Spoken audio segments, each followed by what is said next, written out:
Muy buenas tardes, muy buenos días, muy buenas noches. Me presento, mi nombre es John Shenyai, soy estudiante de la carrera de Educación Básica del sexto ciclo de la Universidad Nacional de Educación.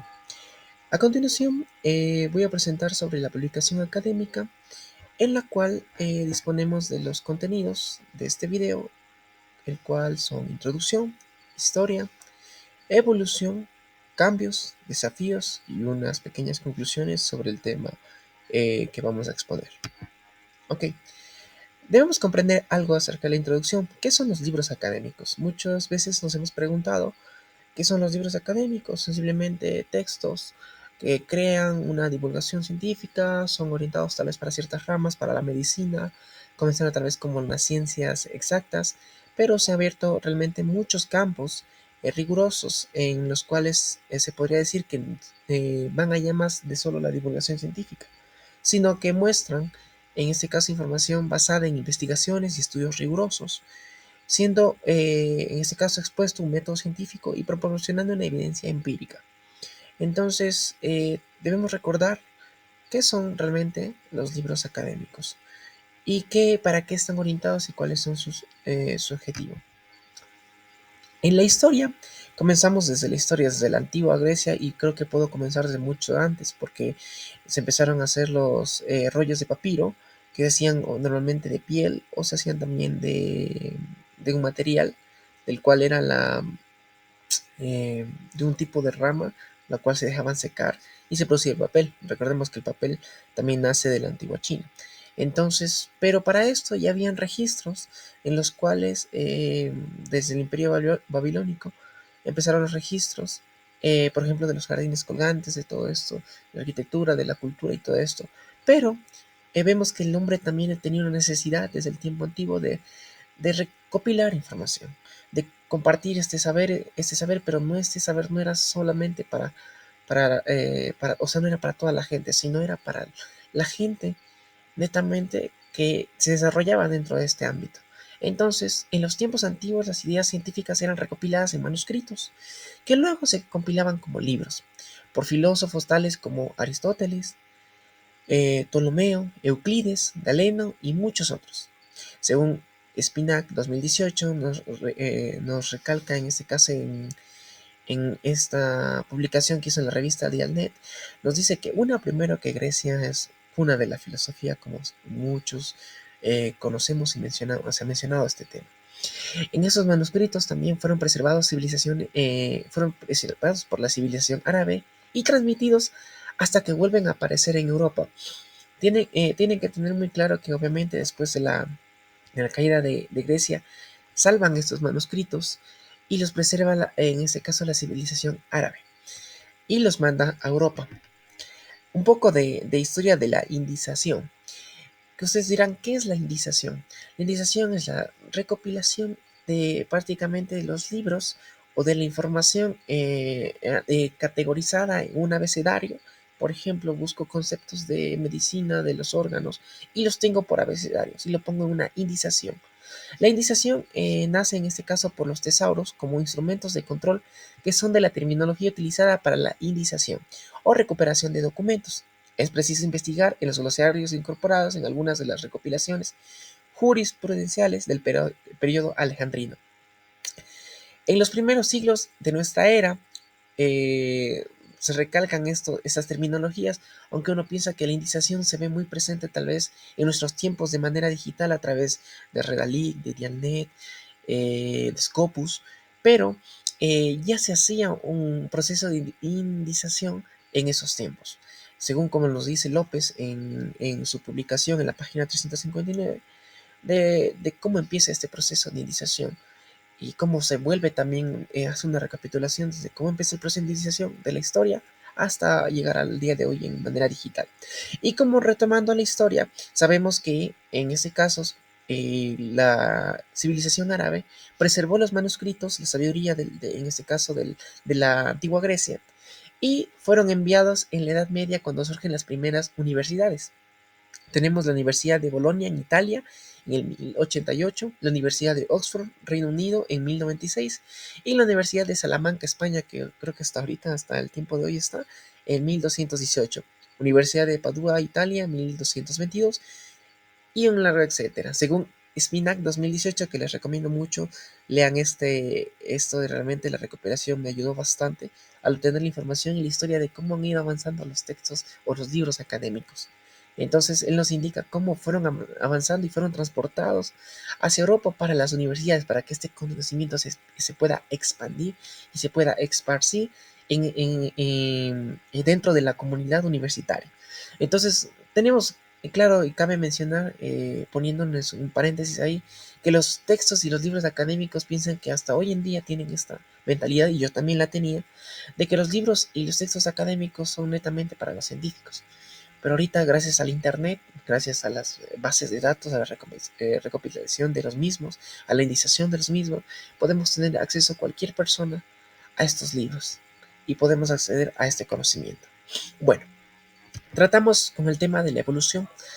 En la evolución se resaltan los hitos clave desde la transcripción manual en el medio hasta la era actual de la información y los libros electrónicos. Según Echeverría 2022, nos indica cómo ha sido este proceso realmente de evolución de los libros académicos. Tenemos del siglo V al siglo XV la transcripción literal en papiros y vitela, tarea privilegiada de eruditos como recursos individuales. Y cabe recalcar que incluso en ese caso, en el pueblo judío también, los manuscritos solo los podían transcribir los escribas, que justamente tienen esa labor, y solo eran expuestas por los fariseos. Y ellos tenían estos manuscritos y no podían acceder más del pueblo, sino que simplemente los compartían o se compartían entre ellos en asambleas. Y cómo ha cambiado la historia, que ahora tranquilamente podemos cualquiera de nosotros acceder a esta información. Tenemos en el siglo XVI la industria de la imprenta, los textos impresos, lectores y estudiosos de la época pueden acceder a estos. Ya se imprimen los libros gracias a la ayuda de la innovación de la imprenta que hubo en este tiempo. Se puede acceder a estos libros, se pueden hacer copias y se pueden esparcir, en este caso, dentro de la comunidad, pero aún sigue siendo dentro de la comunidad científica. Teniendo en cuenta que incluso la misma Biblia, cuando se imprimió, se intentó llegar a todas las ciudades y comunidades, pero le seguía teniendo en poder la Iglesia Católica, y obviamente es el cura el que tiene acceso a la Biblia y puede eh, compartir, se podría decir en este caso, esa sabiduría. Asimismo era con los libros académicos. Se podría hacer más o menos una ejemplificación de esto. En el siglo dice 18, las bibliotecas universitarias, espacios para libros acercarnos a estudiantes y profesores, recopilación de saberes, fruto de diversas actividades. Empiezan a ver la recopilación de saberes, empiezan las bibliotecas universitarias, empiezan a avanzar y dar su avance. Entonces, en el siglo XXI, la entrada de la era de la información, de la era digital, la relación de la tecnología convencional de papel y basada en los datos y bits, la convergencia del lugar del libro académico. Aquí viene la convergencia de medios, que justamente es una de las materias que terminamos de ver el ciclo pasado. Convergen, en este caso, la internet, la TIC, perdón, y en este caso los libros académicos, y podemos tener toda la información disponible, que incluso que he sacado la información para este video, lo he podido colocar a través de las bases de datos que me ofrecen Dialnet, Scopus y Redline. Tenemos cambios. En este caso, Spinac 2018, vuelvo y reitero, una gran aportación a esta investigación, dice: con el surgimiento de los medios electrónicos a fines del siglo pasado, se genera una nueva cultura impulsada por las tecnologías digitales y las redes, con un gran florecimiento de las comunicaciones informales entre pares científicos. Es aquí entonces, en las redes informales, donde se fueron produciendo las principales modificaciones de la comunicación entre científicos. Como ya todo el mundo tenía este acceso grandioso que es de la internet, de esta herramienta, ya no era solamente con la comunidad científica, sino que viene como que el boom. Todas las personas pueden acceder a esta información, y esta información puede llegar a ser de libre acceso. Ya no dependemos mucho del papel, sino ya dependemos realmente de la voluntad del investigador, de cómo quiera nutrirse, de cómo quiera compartir esta información, esta investigación. Cabe recalcar que cuando, por ejemplo, nosotros descargamos un texto en formato PDF de un libro académico, lo leemos y le decimos a otro compañero, bueno, en este caso de la universidad, le decimos: hey, te recomiendo este libro. Me sirvió bastante para temas relacionados con la carrera. Y él también lo lee. Puedo compartirle simplemente con una transferencia, un envío a través del correo y simplemente ya le llegó, o a través de un drive. Realmente la tecnología ha avanzado bastante. Tenemos también, de los grandes cambios, tenemos la digitalización, el aumento de los ebooks, como les mencionaba, y las plataformas en línea, facilitando el acceso global. Tenemos la colaboración, en este caso la mayor coautoría y colaboración internacional gracias a herramientas de comunicación y edición colaborativa. Eso es sorprendente porque, como les mencionaba también el Drive puede estar una persona a miles y miles de kilómetros, pero yo le comparto el link del documento y esta persona puede aportar su aportación y puede haber más conexión entre la comunidad científica, cosa que en el papel y se le vio muy complicado a los libros académicos en el tiempo antiguo porque solo una persona podía y si quería pedir una colaboración tenía que viajar, los métodos los medios de transporte eran muy complicados, entonces vemos que el Internet dio un gran salto y una gran aportación para que la comunidad científica se enriquezca y no solo la comunidad científica, sino todos los universitarios, las personas que quieran tener acceso a esta información. La multimedia, incluso el contenido multimedia y recursos complementarios en los libros digitales. Por ejemplo, en este caso, estamos resumiendo prácticamente una lectura que me ha tomado casi como 3 días. Buscar esta información ha sido realmente muy complicado en cierto punto, pero este medio que estoy utilizando a través de un video les permite a ustedes poder sintetizar esta información y tener tal vez no una perspectiva fija o profunda de lo que son los libros académicos y su historia, pero tenemos una perspectiva amplia de lo que podemos conocer sobre los libros académicos. Acceso abierto, expansión y la publicación de acceso abierto, automatización, uso de software, como le digo, especializados para escritura y corrección automatizada, incluso con la generación de la IA que tenemos en estos momentos, podemos hacer la corrección de textos, podemos, obviamente la IA no es tan pulida como para decir que sea perfecta, pero nos ayuda o es una herramienta para poder mejorar la escritura y buscar otra terminología que sea adecuada al público que estamos nosotros dirigiendo nuestro texto cuando elaboremos nuestro texto académico científico. La diversidad, inclusión de voces y perspectivas diversas. Tenemos varias voces, varias personas con diferentes ideas y pensamientos que se pueden respetar dentro de la comunidad científica y tenemos mayor ética. Aunque ustedes dijeran, no, es que con el tema de la IA y con todo esto, pero hay mayor atención en la ética y transparencia en la investigación y la publicación, porque si yo hago todo mi trabajo en una IA, no voy a poder sustentarlo, no voy a poder porque la IA lo hizo todo. Entonces, cuando yo presento mi información, tengo los respaldos de ok, visité los links, tengo las referencias, tengo en este caso los estudios que he aplicado dentro de acá, tengo las fotografías de evidencia donde se me puede ver que yo he elaborado el pretest, el posttest, he elaborado tal vez los temas de investigaciones, las entrevistas, cuáles fueron las entrevistas al momento de redactar el video cuando grabé entrevistándole, no sé, en este caso, el área de nosotros que es la docencia, entrevistar a la docente dentro del que es la tutora profesional. Entonces, hay herramientas que pueden verificar y decir que yo realmente he realizado el trabajo y me he esforzado en el trabajo y el trabajo está, obviamente conozco de ese trabajo porque me desenvuelvo incluso la forma de hablar, entonces no es como que estoy perdido, sino que trato de tener una mayor ética y una mayor transparencia en la investigación, porque la persona que incluso entre pares que no colabora, obviamente uno va a saber más, otro va a saber menos.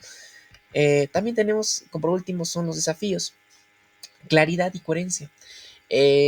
La claridad y coherencia es crucial para expresar ideas complejas de manera clara y mantener la estructura lógica y fluida. Es algo muy importante en el área de los desafíos para poder escribir un libro académico, justamente en esta parte de aquí.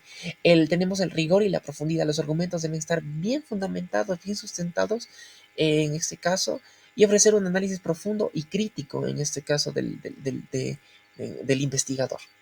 Originalidad, aportar algo nuevo al campo, porque a veces justamente tuve una clase de esta materia y seguramente el docente lo va a ver, pero él mencionaba que muchos aplican muchos métodos, que ya se ven mucho los métodos de investigación y ya están estos métodos como que muy aburridos y porque ya solo son los mismos. Entonces, tratar de buscar innovar dentro de la comunidad científica debe ser lo más, creo que lo más primordial y debería creo que ir en la parte de arriba, porque lo primero debería ser que sea algo original, porque si vemos algo que es repetido, copia de alguien que ya lo hizo, entonces como que incluso aburriría al autor porque ya ve un tema que ya leí, ya no lo volvería a leer.